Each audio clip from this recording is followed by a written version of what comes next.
Deduzco que la mataron antes de su baño de cemento. ¿Sí? ¿Cómo? Fue apuñalada.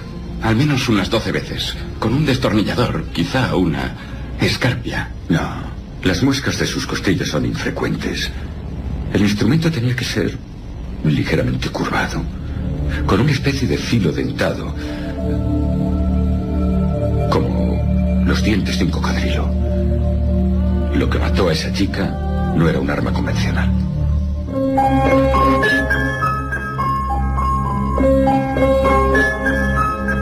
La serie norteamericana CSI ha popularizado en todo el mundo el trabajo de la policía científica y los enigmas de la ciencia forense.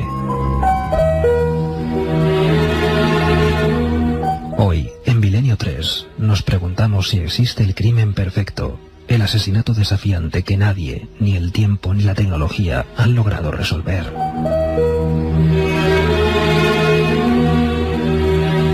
Ocurrió en un apartado cortijo sevillano, conocido como Los Galindos.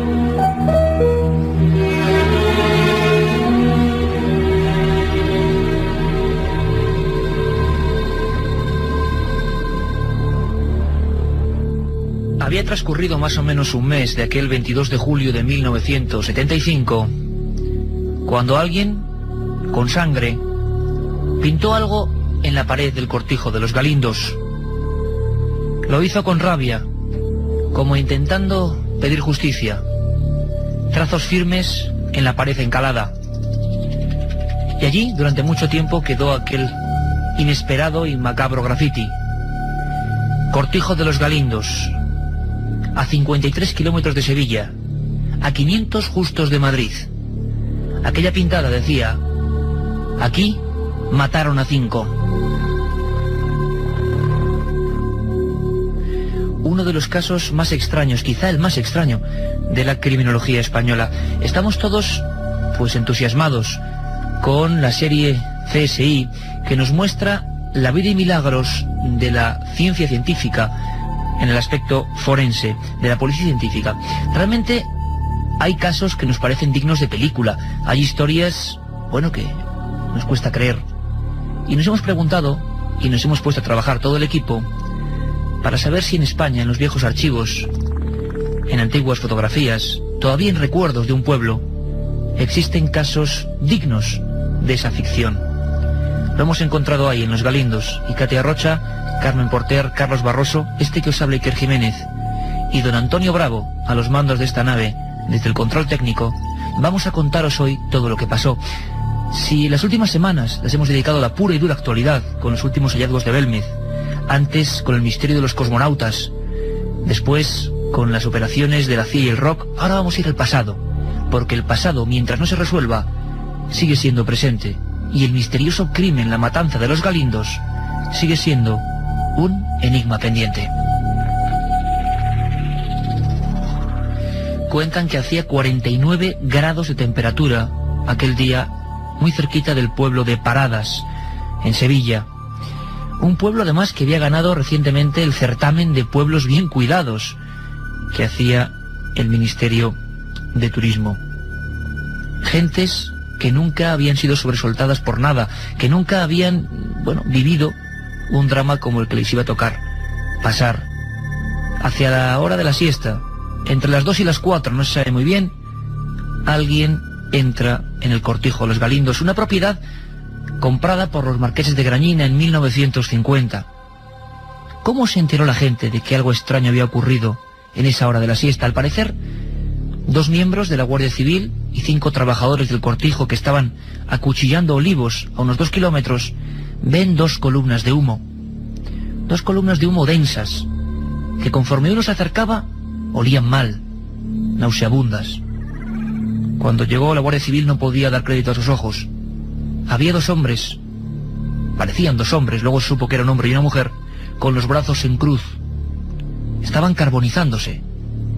El fuego los había reducido al tamaño de 2 muñecos.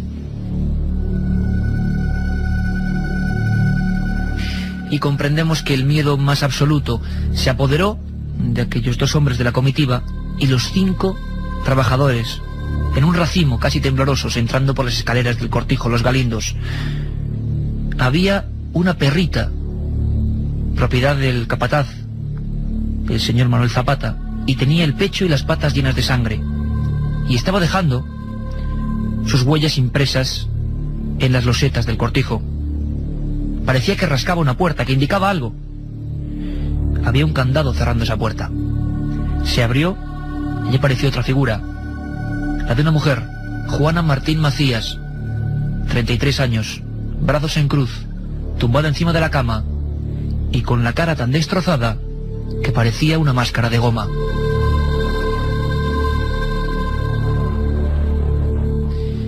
El horror iba a continuar. 3 cadáveres en un lugar completamente tranquilo hasta ese día, el sol pegando de pleno. En la parte de atrás, junto a un arroyo, otro hombre, un tractorista, tan normal, tan buena gente, tan anónimo como el resto. El pecho abierto, tiroteado, de rodillas, los brazos también en cruz. Hay que imaginar con este preámbulo, con esta escena, desde luego digna o no, ya me dirán ustedes, de CSI, lo que puede vivir ese pequeño pueblo de Los Galindos. El miedo en aquella noche, las escopetas muy cerca de cada cama, la tensión. Todo el mundo apuntaba a un lugar, a Manuel Zapata, capataz, 53 años. ¿Se habría vuelto loco? Incluso se pensó que el calor había afectado su cerebro y había decidido acabar con todos sus semejantes. ¿Qué le ocurrió a Manuel Zapata? En aquellas noches todo el pueblo de Los Galindos, 10.106 habitantes según el censo de aquel año 75, esperan pacientes la imagen de un loco, la imagen de alguien que campa por esas dehesas sevillanas. Pero Manuel Zapata estaba ya muerto. Había sido el primero en morir. Estaba dentro del hueco de un árbol, envuelto en paja y con la cara completamente desfigurada. Alguien le había introducido en el rostro unas 20 veces el garfio, el pincho, el gancho de la pala de un tractor. Ocurrió en Los Galindos, allí donde una pintada pedía justicia, justicia que no ha llegado. Este caso está considerado como el crimen perfecto. En 1995, en ese mes de julio, los juzgados de Sevilla prescriben los miles de folios de esta historia. Ya no puede haber culpables, ni pruebas, pero sabemos, Milenio 3 lo sabe, la policía lo sabe, que alguien que quizá nos está escuchando sabe toda la verdad. Milenio 3 es un programa sobre lo desconocido, tan amplio, tan apasionante. No solo lo paranormal, sería reducirnos mucho. Tenemos una vía de contacto, un lazo de unión con todos vosotros, milenio3 con número @cadenaser.com, milenio3 con número @cadenaser.com. Podéis escribirnos con vuestras peticiones, sugerencias y, ¿por qué no?, quizás intentando descubrir qué pasó aquí.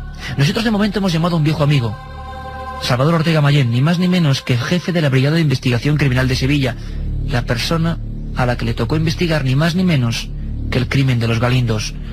Llevaba técnicos y avances propios en aquel año 75, aprendidos de Scotland Yard y del FBI, pero se encontró entre el caso probablemente más difícil de su historia, un caso que luego, como veremos, se convirtió en una maldición para muchas personas. Todo el pueblo convencido de que alguien, que no se encontraba entre los 4 cadáveres primeros, era el culpable, y de repente aparece, envuelto en paja, como hemos dicho, con la cara brutalmente masacrada. ¿Qué estaba pasando? Escuchamos revivir esos momentos a don Salvador Ortega, jefe de la Brigada de Investigación Criminal de Sevilla. Al no encontrar el cadáver de Zapata, pues dijeron, pues ya está, este es el autor.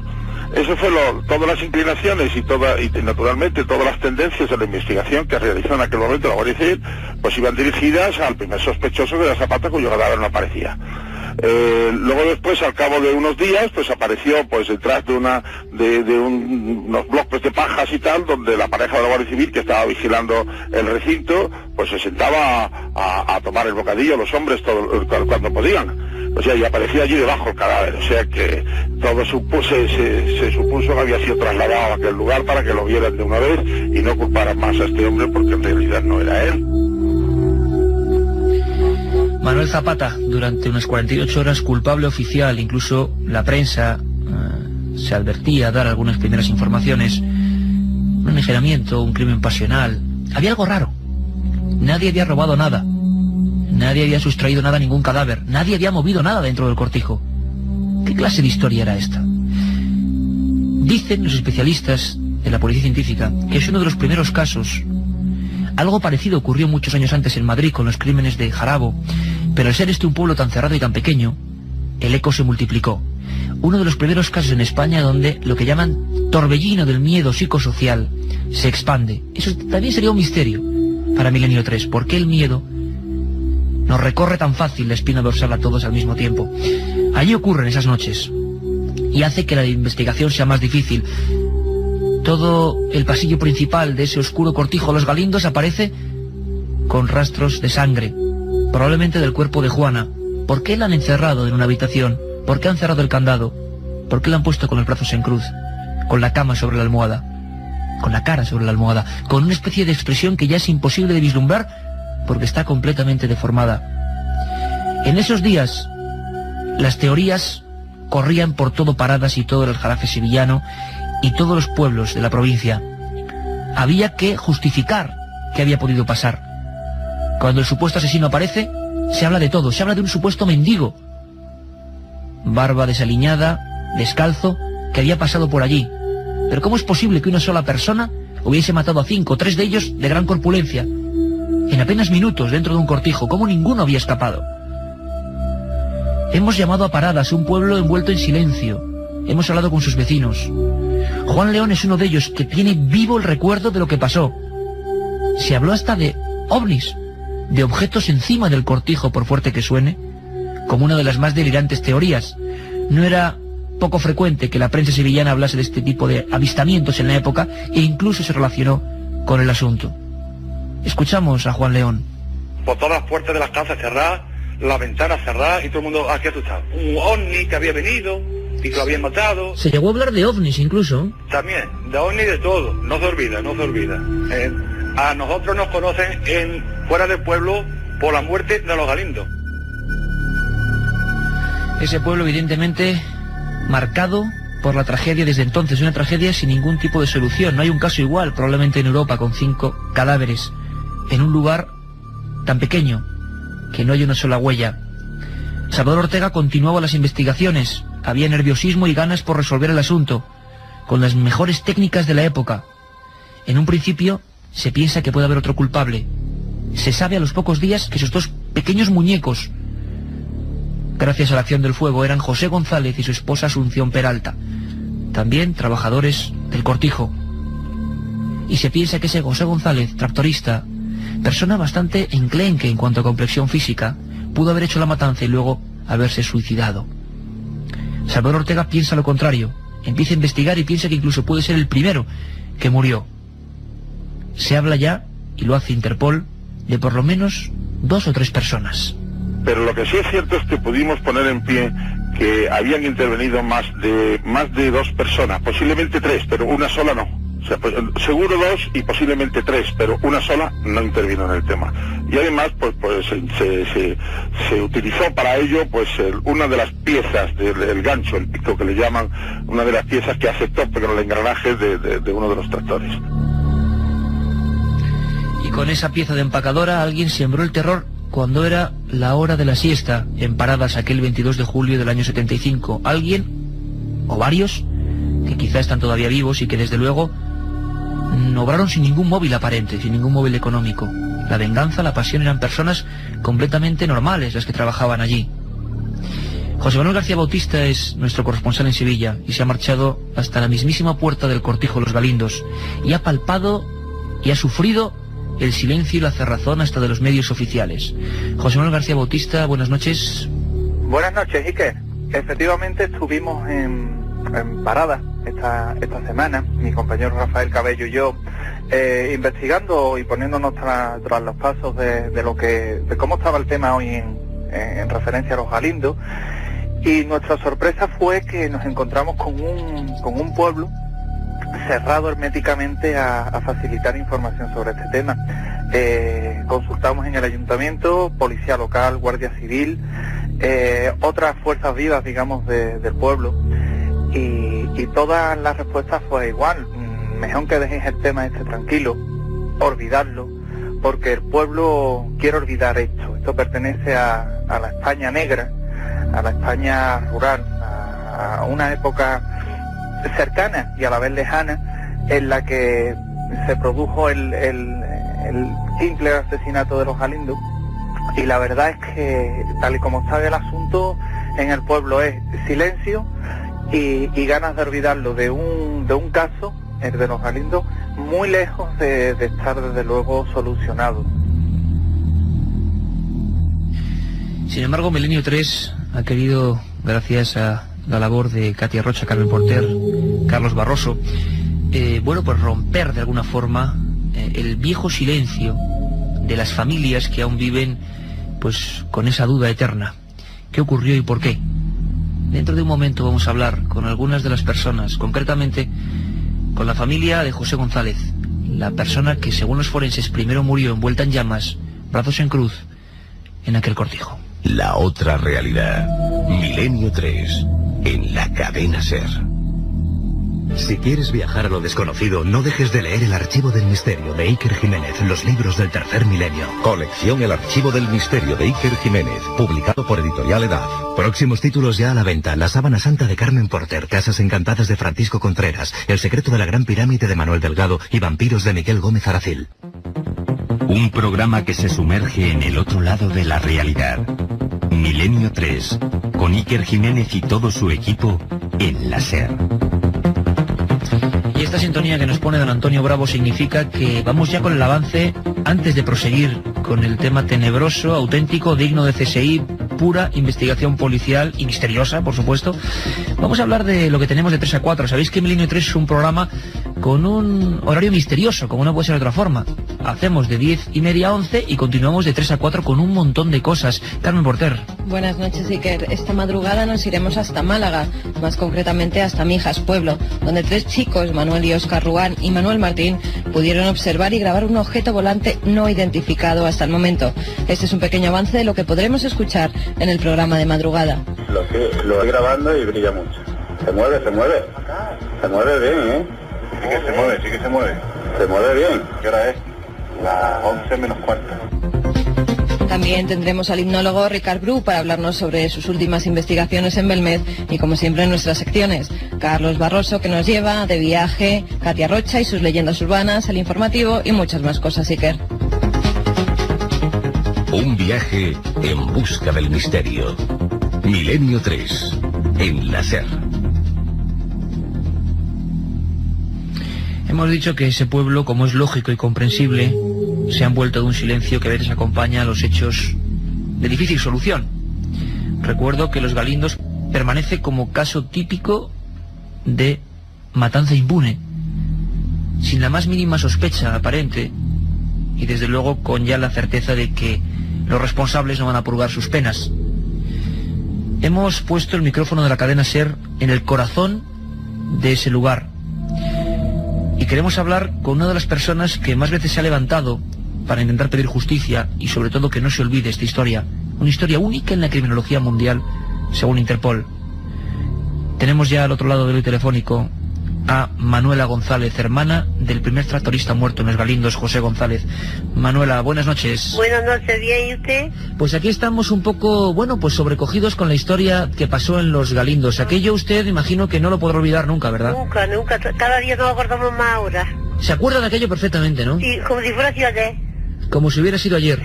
Mucho miedo. ¿Qué pasaba? ¿La gente se cerraba en los cortijos? ¿La escopeta de caza bien cerca? Sí. Había susto, mucho susto. Y la pregunta, Manuela, es, ¿se han imaginado quién pudo hacer todo esto y por qué? Hijo de mi alma, yo ojalá lo supiera, se lo diría volando, pero yo no me digo que eran los 5 que mataron. De los 5, ¿a cuál más bueno? No había uno malo. Los matan, hablan de ellos, le echan la culpa y no lo defiende nadie. Ni los amo. Los amos al revés, los amos querían, vamos, que no pareciera. En todo este tiempo la policía y los investigadores, ¿qué les han dicho? La policía se portaron muy bien, pero cuando llegaban al sitio, pues ya se quedaban, otra vez, ya se aflojaban. Los mismos, el grupo que lo cogió primero, el que lo cogió segundo, todo. El juez parecía como si fuera de familia, que los van a coger, coger, nada. Y el abogado igual. El abogado que sí, que lo van a parar, que nada, que tampoco nada. Que ellos no robaron, ni ellos tenían dinero, ninguno de los 5, nada. Nada. Los mataron sin saber por qué ni por qué no. Se habló de todo y durante todo este tiempo imagino que han pensado incluso que esas personas podían ser de fuera, podían ser de las cercanías. ¿Han llegado a imaginar eso alguna vez? Todo eso, pues yo lo que le digo a usted, que a los que eran bien conocidos, porque si no fueran sido conocidos, los coge. Porque yo no puedo culpar a nadie, pero conocidos tenían que ser. Ahí los que entraron, sabían muy bien dónde entraban, sabían muy bien lo que hacían, y mataban a los 5 que estorbaban, porque a los que no estorbaban no mató ninguno. Algo que sabrían los pobrecitos, no sé lo que sabrían. Se hablaba, doña Manuela, de un secreto, ¿no?, que guardaba esa gente, pero nadie sabe qué es. No, ¿de secreto de qué? Mire usted, ¿qué secreto iban a saber las criaturas? Trabajando, ellos iban a las 8 de la mañana y se venían a las 7 de la tarde o a las 6, y le van su peona y ya está. Los caseros que estaban allí, buenísimos, Zapata buenísimo, la mujer más buena, no podía ser. Si le digo a usted de Ramón, un tractorista, daba su peona, buenísimo también. Ahora usted no sé si habrá vuelto a pasar por el lugar, por los Galindos. Una vez yo, el día que hizo los 20 años. ¿Y? Porque fui a ponerle un ramo de flores donde los quemaron, y no me dejaban entrar. Yo vengo a poner un ramo de flores donde mi hermano los quemaron. Y si esto está todo arreglado nuevo, digo, a mí no me importa, dígame usted el sitio. Y entonces la casera me dio aquí. Digo, pues ahí lo puse. Digo, no lo vaya a quitar hasta que no se seque. Total, que yo ya no sé si lo quitaron o no lo quitaron. Yo fui a los 20 años, mire usted. A los 20 años. Ya no ha pasado más. Y después de 20 años oficialmente parece que ya, es muy difícil, si hay culpables por ahí que los atrapen. ¿Qué tiene usted ahora mismo, Manuela, pues todos los micrófonos de la cadena SER? ¿Qué les diría a estas personas si siguen por ahí vivas? Yo les diría que por qué le hicieron eso a 5 personas tan buenos, si esos no se metían con nadie. Si eran los 5 eran mejorables, ¿por qué lo has hecho? Que dijera por lo menos por qué había sido, mire usted. Eso es lo que yo quería saber, ¿por qué? Dios mío de mi alma, si mi hermano no ofendía a nadie, si la mujer lo mismo, Zapata lo mismo, Ramón, la mujer de Zapata era una bella persona, mire usted.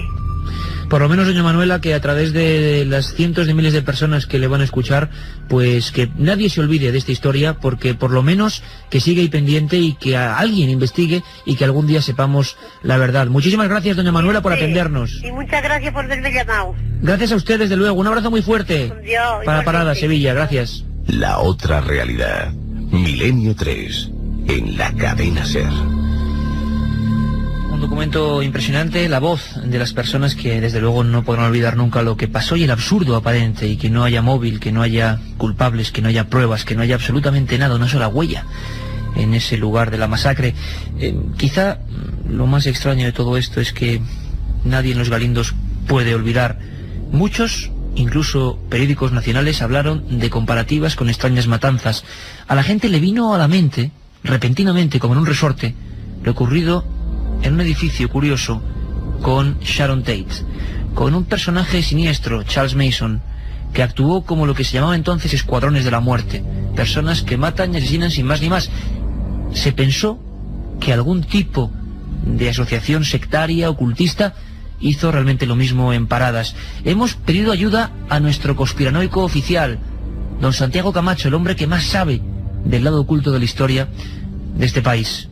Y nos ha recordado, con breves trazas, qué ocurrió en aquella matanza de Sharon Tate, capitaneada por un auténtico pirata de la muerte, Charles Mason. Le escuchamos.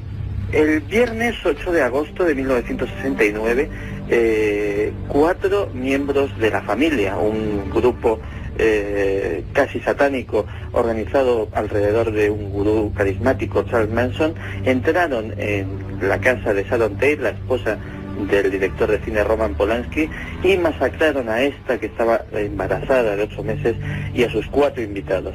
Se da la circunstancia de que el propio Roman Polanski e incluso la conocida estrella Bruce Lee estaban también previstos para estar aquella noche, y solamente la casualidad quiso que no se encontraran entre las víctimas mortales. Nadie sabe el móvil de aquellos crímenes, nadie sabe la motivación, solo se sabe que cada uno de aquellos cuerpos recibió decenas de puñaladas, que se escribió con la sangre de las víctimas en las paredes, que el feto del hijo de Sharon Tate y Roman Polanski fue arrancado cruelmente del vientre de su madre. Todavía hoy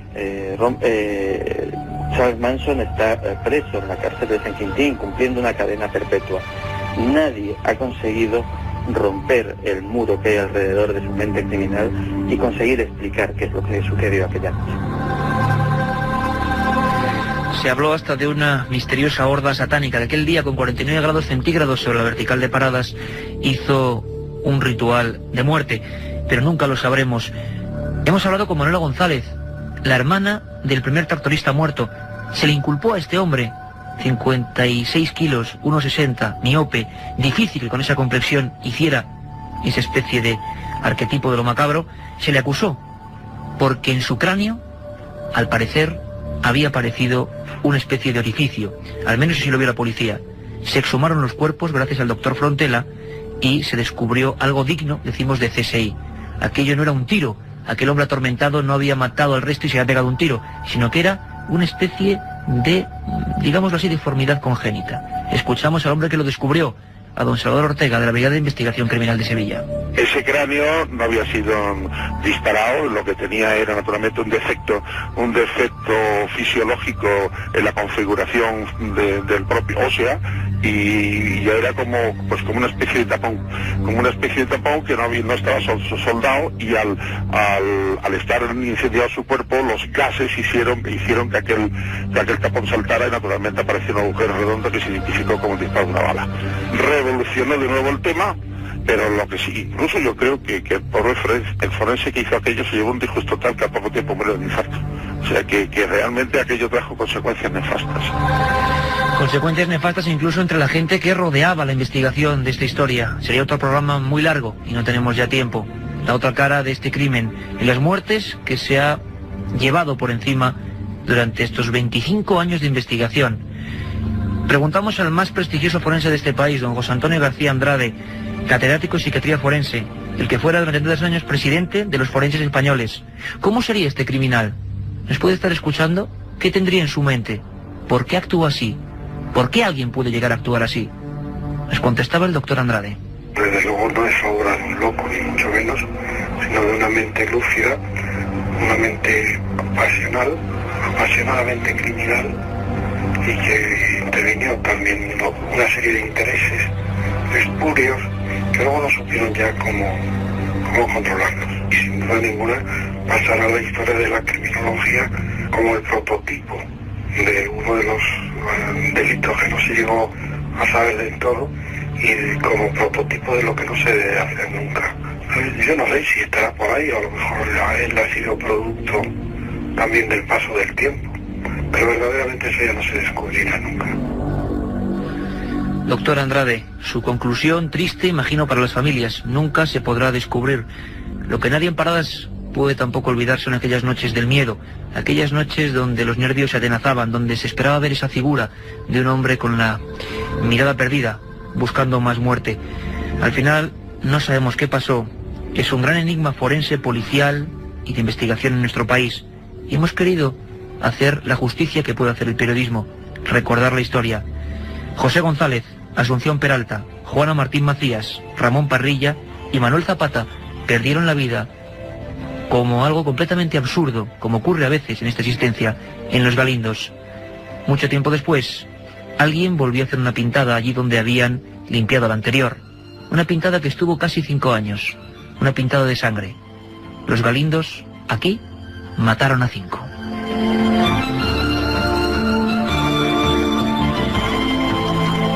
La otra realidad. Fenómenos extraños. Misterios sin resolver. Milenio 3. En la SER.